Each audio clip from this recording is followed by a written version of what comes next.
Hello friends, இன்றைக்கி வரலட்சுமி விரதம். காலையிலேயே பூஜை எல்லாம் முடித்து வரலட்சுமி எல்லாம் அழைச்சிட்டு எல்லாம் பண்ணிவிட்டு நான் விரதம் வேறு இருக்கிறதுனால சீக்கிரமாக பூஜையெல்லாம் முடிச்சுட்டு குழந்தைங்களுக்கு சீக்கிரமாக டிஃபனும் சாப்பாடெலாம் செஞ்சு கொடுத்துடணும் அப்படின்ட்டு ரெடி பண்ணிகிட்டு இருந்தேங்க.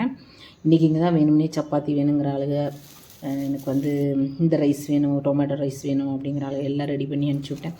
விரதம் நல்லபடியாக இருக்கலாம் அப்படின்ட்டு இருந்தேன். 12 மணி ஆனோன்னு பார்த்திங்கன்னா பசி வந்தால் 10 பறந்துருங்கிற மாதிரி ரொம்ப பசி வந்துருச்சு. அப்படியே தளர விட்டுக்கலாமா விரதத்தை அப்படின்னு நினச்சிட்டு இருந்தேன். தோசை ஊற்றி சாப்பிட்ருவோமோ, முடியலையே அப்படின்னு நினச்சேன். அப்புறம் பார்த்தா கார்மெண்ட்ஸ் சிட்டி வரையில் புதுசாக ஒரு கடை ஒன்று ஓப்பன் பண்ணியிருந்தாங்க. ஒரு கப்பு ஃப்ரூட்ஸ் 20 ருபீஸ் இருந்தாங்க. ரொம்ப லக்கு அப்படின்னு நினச்சிட்டு வாங்கிட்டு வந்துட்டேங்க. வாங்கிட்டு வந்து சாப்பிட்டுட்டு கண்டினியூ பண்ணிக்கிட்டேன் விரதத்தை. இன்றைக்கி நான் இப்படி தான் பண்ணினேன் விரதத்தை. இன்றைக்கி மைண்டு பார்த்திங்கன்னா திடீர்னு சேஞ்ச் ஆயிடுச்சு. ஷிஷு பசி வந்தால் அதான் 10 பறந்துருன்னு சொல்லுவாங்க. அது உண்மை தான் நாட்டுக்குதுங்க.